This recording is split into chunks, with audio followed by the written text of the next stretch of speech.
I am someone who has to tell my most embarrassing moments so that I feel better about myself. I don't know what this syndrome is, but if I'm the person embarrassing myself and then telling the story, then I'm okay with it. But when someone else does it, I want to saw my face off with a spork.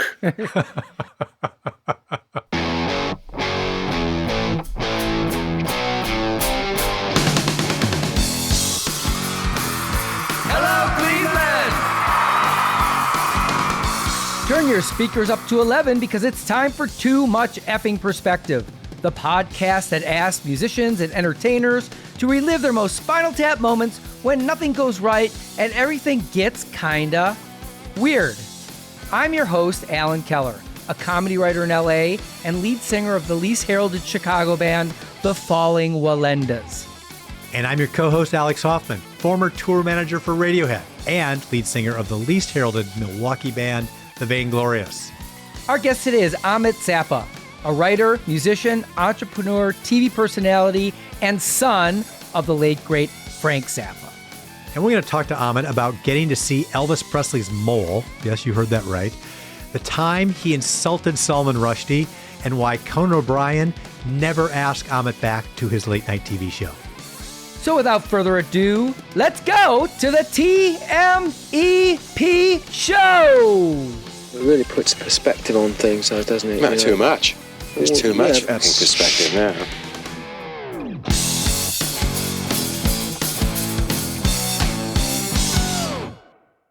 Alex, one of my favorite lyrics ever is from Simon and Garfunkel's hit song, My Little Town. It's when Artie sings, "In my little town, I never knew nothing. I was just my father's son." And you know, that's always resonated with me. My dad, Milton, was this charismatic, hysterically funny guy. And as a child, whenever I was in his presence, I was invisible. Huh. Well, not exactly invisible, but dehumanized, because he and all his friends wouldn't even refer to me as Alan. They would just call me boy.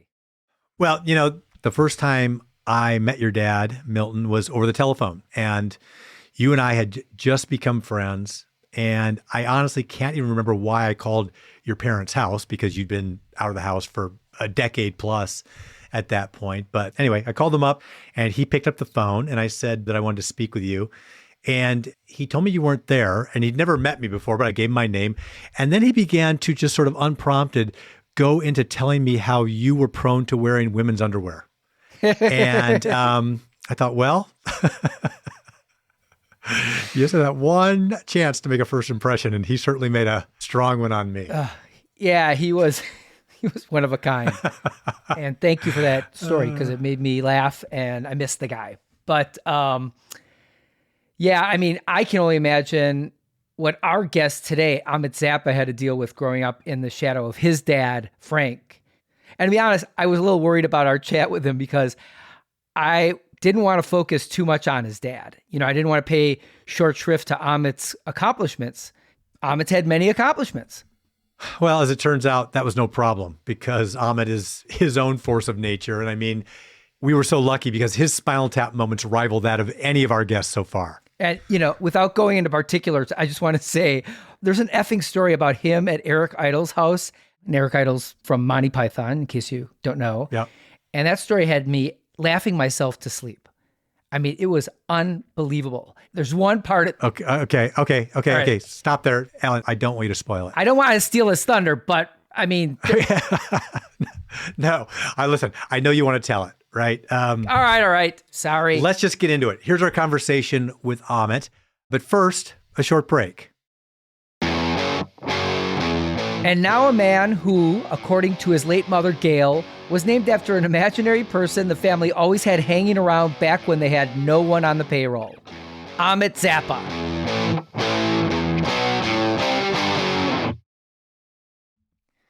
Ahmet, welcome to the show. This is going to be a real blast. Before we get into your insane anecdotes and life, let's cut to the chase. What is your favorite scene in the movie This Is Spinal Tap? My favorite scene in the movie This Is Spinal Tap. I should have an answer, but I have conflict because there's so much to love from that movie. I love the stupidity of the Stonehenge song, right? But the Cisse nature, because of how large in scope it's supposed to be, you know? Am I remembering that correctly when the small Stonehenge kind of comes down? Yes. Because it's been a moment. I've seen the movie a bunch of times, but I'm like, wait, I'm just trying to think through all the songs. Big Bottom is one of my favorite tracks, but I think the visual nature of the Stonehenge moment is awesome. But, you know, the bigger the cushion, the sweeter the pushing. It's the best. That's what I said. That's the genius song for sure. And I don't think we've ever talked about this on the show, but the visual gag of Big Bottom is that Derek Smalls is playing a double neck bass. Yeah. Right? He's got the redundant double neck bass. So that's a funny one. And that is certainly the star track. That's their Strawberry Fields Forever. Honestly, the track is a solid karaoke choice as well. You know? The looser the waistband, the deeper the quicksand. And so I have read. Yeah. My baby fits me like a flesh tuxedo. I'm gonna sink her with my pink torpedo. Big Bottom. And by the way, there's no double entendre in that at all. That's a single entendre. Talking about mud flaps. My girl's got 'em. Speaking of it being a karaoke track, my first gig in the music business was working for Cheap Trick. And I remember being in a bar with Robin Zander, Tom Peterson, and their manager, Ken Adamany, and Big Bottom came up and we started quoting those lyrics. With those guys, it felt very meta. Just because you mentioned Cheap Trick.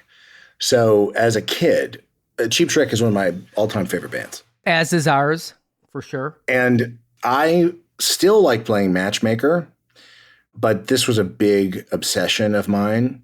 So I loved Escape from Witch Mountain and the movie Tough Turf with James Spader. So the actress from Escape from Witch Mountain and from the movie Tough Turf, right? Do you watch Housewives ever? So Kyle Richards from Beverly Hills Housewives. So her sister was in those movies. And so as a kid, Kyle would come over to the house and I would be gobsmacked that her sister was a witch and also this hotsy-totsy lady that needed to be rescued by James Spader.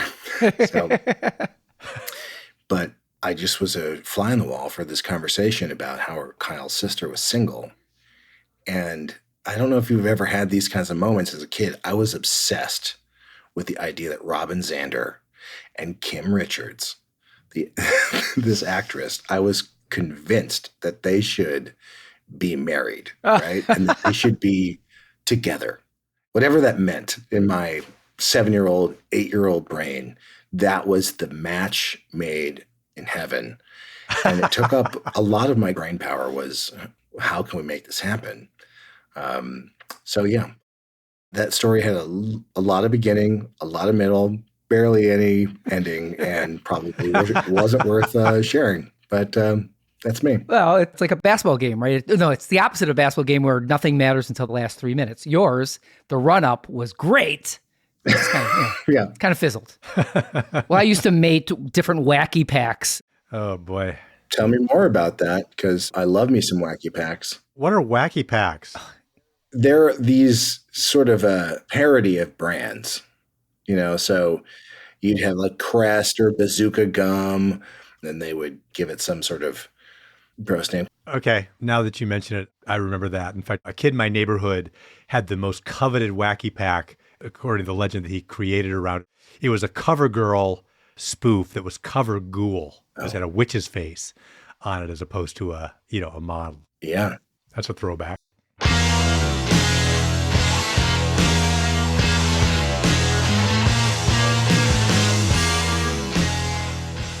Speaking of wacky packs, which have some collector value, you had a interesting show where you were the host called Rock My Collection.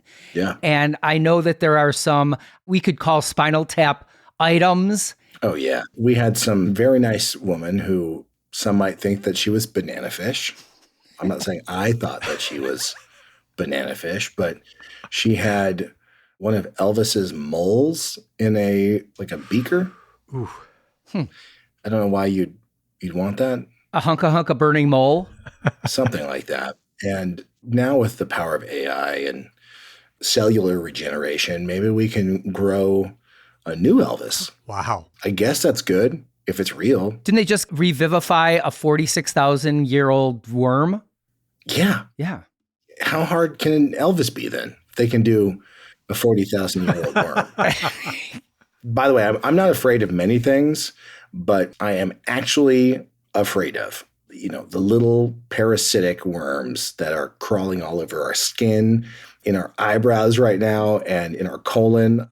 Any zoomed in picture on those kinds of items is terrifying to me. What about Dennis Rodman? Because his nickname's the Worm. Does that frighten you as well?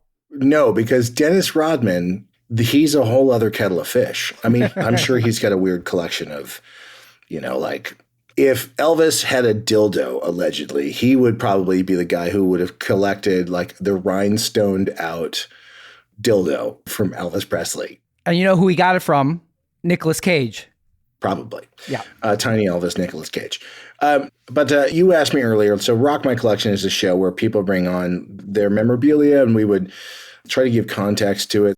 And we would help them in answering its authenticity and then giving them a price range of what they could expect in the open market. I had to do a lot of that stuff when we make product for the family business, right? Where you're like an archaeologist when we're putting together a box set where we want to find the right time-specific photographs. Let's say my dad was in the studio. Do we search from other sources from that time period? Are they in our vaults? What are some of the extra audio elements that we might include? Can we find someone who was there that can write the liner notes? Are there artifacts that we know that were purchased or used at that time? And all of that becomes some sort of creative exercise when we are putting together product and stuff. And it's fun when you talk with other musicians and the stuff that they care about, the stuff that they held on to, like a backstage pass or a set list or things that they have that they're holding on to that they probably would just throw away because they take up space. But to someone else, it's super meaningful. And there's cool ways of getting memorabilia into the right hands where people can have a conversation and feel a deeper connection to the bands that they love. So interesting. I am a collector of other random stuff. I love corgi cars. Lots of people had Matchbox cars, and those are cool too. But I always thought that the corgi cars out of the UK, the die-cast cars that are way cooler, they had the Hulk van, the Spider-Man mobile, the Shazam race car, and stuff like that. The Batmobile, right? Yes. From the 60s Adam West TV series, they kind of made the best version of those die-cast cars. I remember when I was a kid, I had a Batman tool belt. I'm talking 69, 70. Yeah. And it didn't work at all, but it was so damn cool. And I had this James Bond attaché case. It had a gun inside that didn't work, but you could load the gun and push a button on the outside of the attaché case, and it would shoot like a 90-year-old prostate. The thing would just come out no velocity at all. I'm not familiar with this level of sexuality that you're describing right now. Let me just say, I got to take my pills 4 hours in advance of going to the bathroom. But aside from that, something you said is interesting is that some people's treasure is some people's garbage, right? And yeah. I have a friend, Shane Solosky. He engineered my last album. He has a studio out in, what the hell is that? It's whatever. Just make up a name. It's cool. Babcock Lake. That's not what it is. Yeah, Babcock Lake. By the way, beautiful homes, great studios. A lot of musicians live out there. Everyone's going there. Everyone's going to Babcock Lake.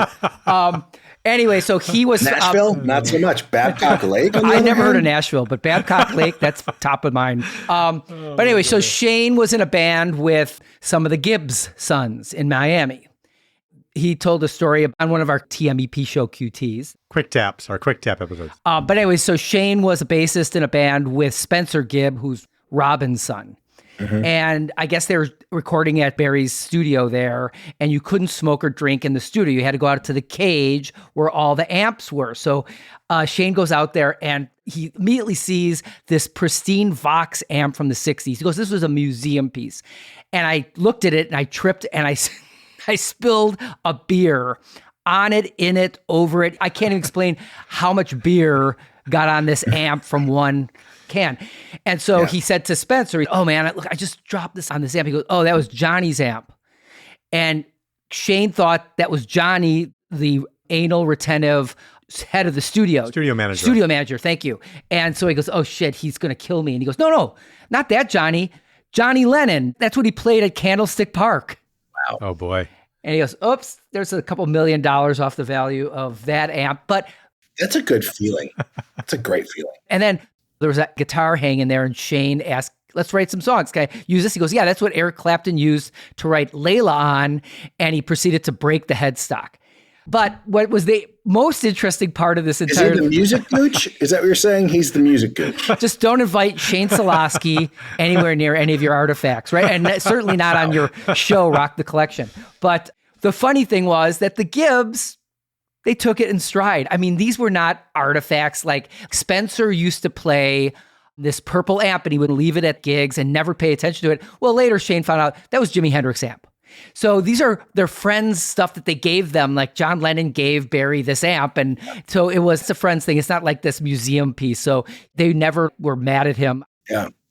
That is all fucked up. I hate everything that you just said for the last 5 minutes. It's giving me such anxiety. And stress.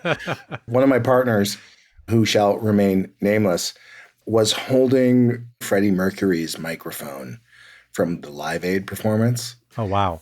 You know, people were like, it's here, this incredible artifact. And he puts it in his hands and he promptly drops it, dents the microphone. And, you know, oh, no. What the hell do you do in that situation? It's horrible. It's horrible.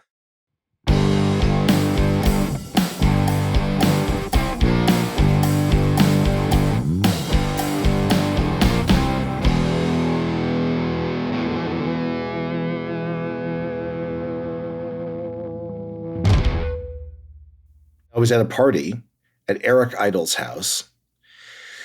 And, you know, Eric's a musician, comedian. If people don't know who he is, he's a member of Monty Python and created some of the funniest things of all time.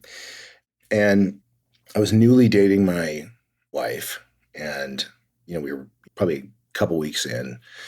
And, you know, excited to go to Eric's house. I'd never been before. So we got there. We were the first ones there. And I'm like, Eric, this is Shayna. And he says, nice to meet you, and walks us into his lovely home. And I said, who else is coming tonight? So he mentions a few people that are coming, and I kind of make a joke, truly out of left field. I go, oh, let me guess, Salman Rushdie is coming to dinner. And he's like, well, actually, yeah. Right? And because I made a joke about my name, Ahmet, being Taliban chic. And he's like, Salman Rushdie will think that that's funny. And I was like, okay, this is going to be an interesting night.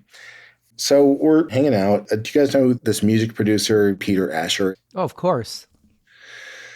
Okay, so Peter Asher is also there. And it was a small dinner party. Think of like the letter C. So 3 big comfy couches lined up like a C. Right. And in the negative space between the top of the C and the bottom of the C, like where the arms of the couches would kind of meet, there were 2 little chairs. So I was sitting in one of the chairs and my girlfriend was sitting to my right. And the other 2 people on the couch were my mother and my little sister. And on the couch next to me was Salman Rushdie. And he's with this super hotsy-totsy woman. And I was like, who's this supermodel that he's with? And like, I don't know when he's separated from Padma, whatever his ex-wife is, but you know. Who's a supermodel in her own right. Yeah, very beautiful women. And, I'm like, Salman Rushdie, man, this guy, clearly he's got this incredible mind. He has written some pretty provocative stuff. As anyone who's listening to this can look it up, the guy has gotten into some pretty gnarly situations. This evening was probably one of his least favorite moments. It's all my fault. So I shouldn't be telling the story, but I am. So he walks in and I'm staring at this girl and she's very, very pretty. And she sits next to me. So I'm in between two incredibly beautiful women, my girlfriend and this girl, Amy is her name. And Amy is wearing these skin-tight pants, these like Roman sandals, open-toed sandals.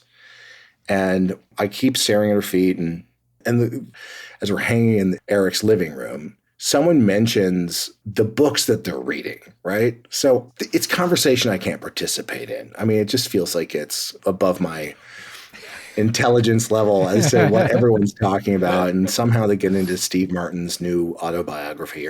And there's some moment where Steven's father, he was on his deathbed, was like, when are you going to get a real job? Right? I guess didn't appreciate Steve's comedic genius.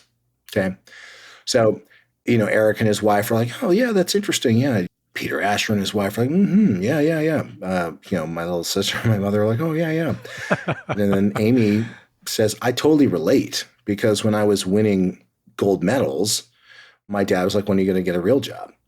So now I'm like, who the fuck is this Olympian gold medal winning supermodel, right? And again, very attractive woman. And I say to Amy, because now I'm extra curious, I'm like, hey, your toenail polish matches my girlfriend's fingernail polish. And my girlfriend is like, you are flirting and this is super lame. She was like, yeah. My girlfriend holds her hand down next to Amy's toes and everyone's looking at me. They can all hear me. And I go, I got to tell you something. Your feet are perfect, right? And she's like, thank you. But it's getting like weird in the room. And I go, don't take this the wrong way, but it's like you have vampire feet. And there's a gasp. And I'm like, whoa, I'm not trying to be insulting. It's like her feet are like made out of porcelain. They're fucking perfect. They're like creature feet. And people want to fucking kill me at this point. And I really don't understand why, right? So her name is Amy Mullins. She is a double amputee and her legs from the knee down are prosthetic legs. And she explains this to me. She's a para-Olympian and I don't believe her. So I knock on her legs. Oh my goodness. To try to prove that she's messing with me. And sure enough, I'm a total dipshit and they were real. She was not making it up. And I then kept turning myself inside out by just digging a deeper hole. And she was really kind, and said that her feet were actually modeled after Elle Macpherson's legs. Not Elle Macpherson's legs, the legs on Elle Macpherson's table. No, Elle Macpherson's feet and legs. I guess it's a thing. I don't know. Amazing. So as she's talking about different sets of legs for different heights, for different occasions, I found that to be kind of fascinating. And I guess this was the straw that broke the camel's back because I said, I kind of relate because I was obsessed with stilts as a child, right? And people are just like, the fuck is wrong with you? And I thought I was adding to the conversation.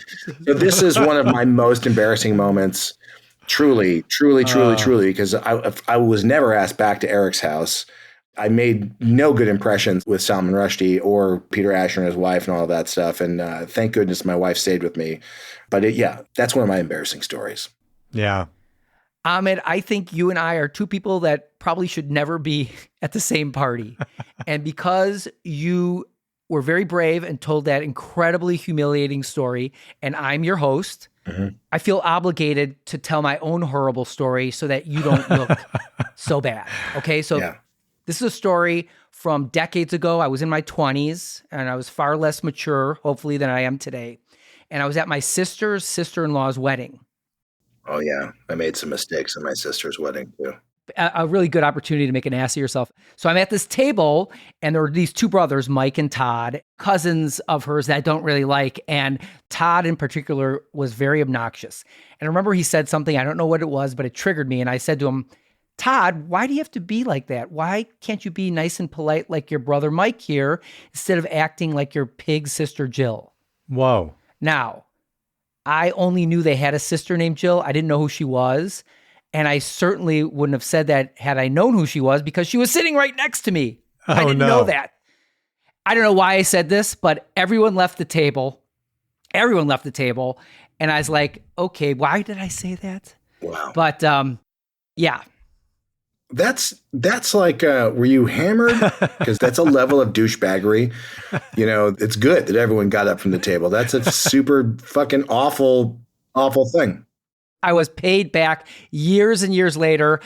I went to my nephew's wedding, same family, and I had written this beautiful speech for his wedding. And right before I'm about to go up, he comes over and he goes, "You can't talk at my wedding." It's called Pig Sister. They still remember that. Yeah. We're not even going to get into what Alan did at the Jeff Buckley tribute. Okay, I that's a don't whole different. I don't have to hear about that. That's for episode. That's for 2. another episode. I hope that you made amends because that's tough. By the way, there is no coming back if you've insulted a family. How do you come back from Pig Sister? I thought I had embarrassed myself, but that's like, no one's going to forget that because I think I made an honest mistake. I did make an honest mistake knocking on vampire legs, okay? And you are just a dick. Listen, I'm not going to defend what I said, nor will I try to explain it because I really don't know why I said it myself. But come on.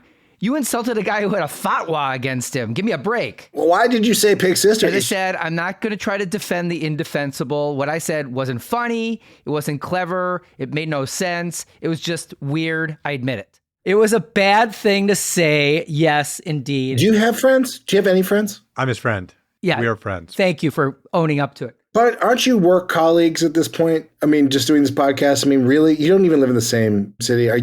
We went to Czechoslovakia together and had very harrowing experiences. So we are bonded in experience. Okay. All right.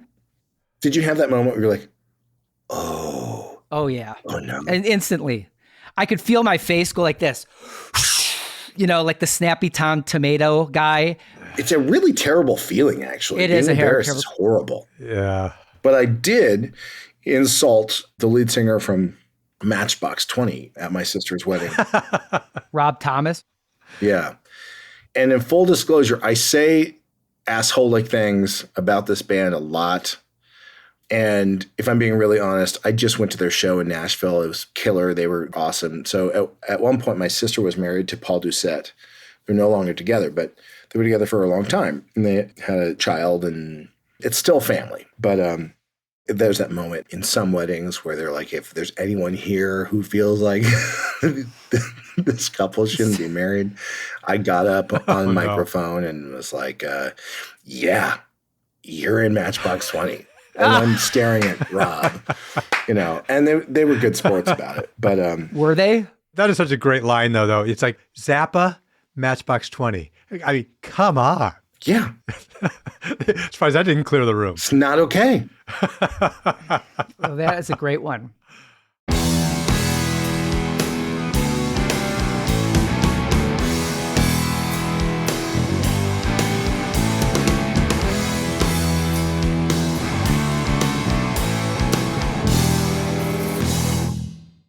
So you and your brother Dweezil were both on the first season of Late Night with Conan O'Brien. Yeah. And I think the very first time you were on, you did this incredible impersonation of Tom Jones. Thank you. My spirit animal, Tom. Doing What's New Pussycat. And I'm pretty sure I saw it live when it happened. And I was really just blown away. You got up there with Max Weinberg's band. It looked like it was unplanned. And sang this song. And I just thought, you know, what an incredibly spontaneous and uninhibited performer. And I understand that even better now, talking to you. So I want to know, like, what Spinal Tap moments came out of that?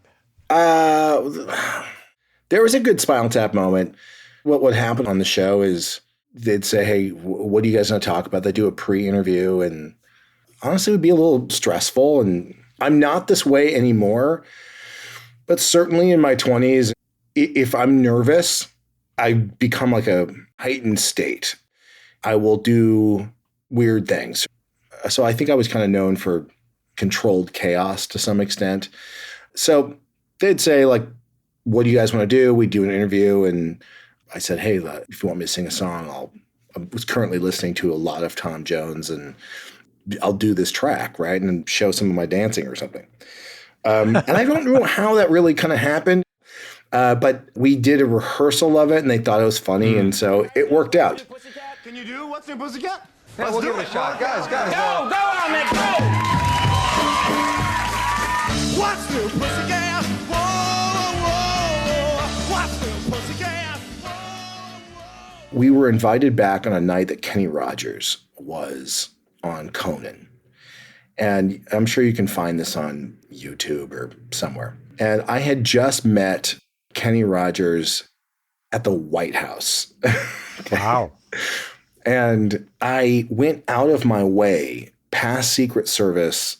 I won't give you all the details as to like what was happening, but the then president and vice president and their significant others were coming down the hallway. So they had cordoned off on either side to everyone could like wave at them as they were walking through the White House. And I forget what part of the White House I was in. And I went under the velvet ropes and I dragged my brother and my little sister. I'm like, Kenny Rogers, the gambler's over there. I have to go say hello. I love him. And I race over there and I'm like, you don't know me. Hi. And I introduce myself. I'm Ahmet. This is my brother Dweezil. This is my little sister Diva. And he's like, oh, hey, yeah. And he starts telling this story about how he actually liked our dad's music. And, you know, he's telling us how he got married in a barn and about his chicken or something like that, roaster's chicken.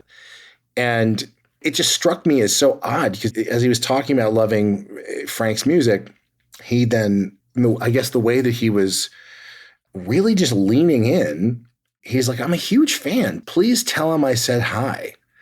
And my dad had died, you know, so like, this is the thing in your 20s. I think I was really immature. And so I think we all walked away and had a giggle. You know, for some reason in my head, I was like, he should have known that my dad passed if he was such a fan. It's just like this, I don't know, it's fucking stuck in my head. So when I knew that he was going to be on Conan, I was like, I want to try to do a duet with Kenny. And in my head, it was some sort of comedic payback or something. I don't know. But if you go back and watch this performance, I rehearsed the song completely straight. We ran through it and he changed the key. It wasn't like how I remembered it in my head. And I kept singing out of key. And he was such a professional, helping me figure out the parts and all of that. And he's super nice, you know, and it was good to see him again. But in the back of my mind, I'm like, he has no idea what's coming. And so I had convinced the Conan staff, I'm like, go get me Kenny Rogers' wig. And I'm going to become like Demon Kenny on the show. And, you know, they have the cue cards and I had no intention of ever, I don't even know the lyrics to Lady. So I was like, okay, I'll just make up whatever I'm going to make up. I'll sing about his chicken. And so it's such an asshole move. So Kenny's on the couch and we come out and they're hiding this wig behind the couch. And I, like the TV show Manimal, decide to transform into Kenny Rogers. And I jump behind the couch. I'm making a fucking knocking shit over, whatever. I put on this Kenny Rogers wig. And I make Conan refer to me for the rest of the interview as Kenny Rogers. And I make Kenny feel super uncomfortable. Okay. I think it's funny at his own expense. This is like, I'm an asshole. And this is how much of a professional he is. So it comes time to do the music. And as we're walking over, if you actually watch the video, he's such a pro. He leans in and he's like, and gives me the note even though I've just been fucking a nightmare to him. And then we do the performance, and I wind up grinding on him like a stripper and doing like the craziest shit and like looking into the camera and and like putting my thumb across my throat and like whispering, "You're dead," and I'm just singing about his chicken. And so Kenny was like, "I'll never do this show again because you guys set me up," and that was fucked, right? At least that's the feedback I got. And I regret that because I didn't want to create something where the guy hated me. I hope he had a laugh about it. It happened to be one of the highest rated moments at the time, Conan's history. So people seemed to enjoy it, and never got to see Kenny afterwards to apologize for maligning his chicken and ruining a great song.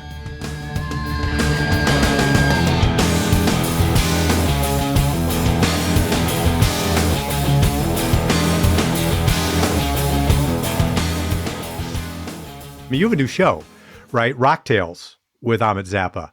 We were on Sirius for a few years on this channel Volume, which is no longer on Sirius. Super bummer. My friend Roger Coletti was a brainchild of his, and one of the only channels in that organization that was really kind of devoted to having just conversations around music, right? Ours was a show where we just happened to get really drunk and talk about music, and it just goes off the rails really quickly. So we are just now starting it up on a little platform called YouTube. Have you guys heard of it? Apparently people like it. Yeah. So yes, you can find us at Rock Tales Radio and all the socials, and we do a show live at 5. And we're in the process of building out a new little podcast studio, which is pretty fun.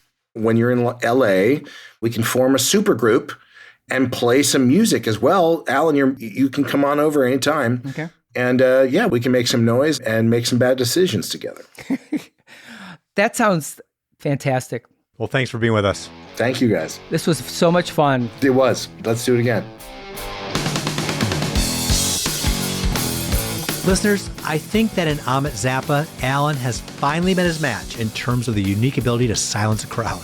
It's truly a gift. Thanks to Ahmet for sharing his remarkable stories. It's healthy to laugh that much during a conversation and a joy to have it documented for posterior. Special thanks to John Martin from Cream Magazine for helping us to make the connection. Too Much Effing Perspective is a Milwaukee Talkies original. Our editor is Gretchen Kilby. Our music composer is J.K. Harrison. Please follow us on Instagram at TMEP Show, and find our other episodes with rock stars and entertainers airing out their Spinal Tap moments wherever you listen to podcasts. Although it would be as great as having armadillos in our trousers, this podcast is not affiliated with This Is Spinal Tap, and no person or entity connected with the film has sponsored or endorsed its content. This podcast is not affiliated, sponsored, or licensed by Authorized Spinal Tap LLC or Century of Progress Productions.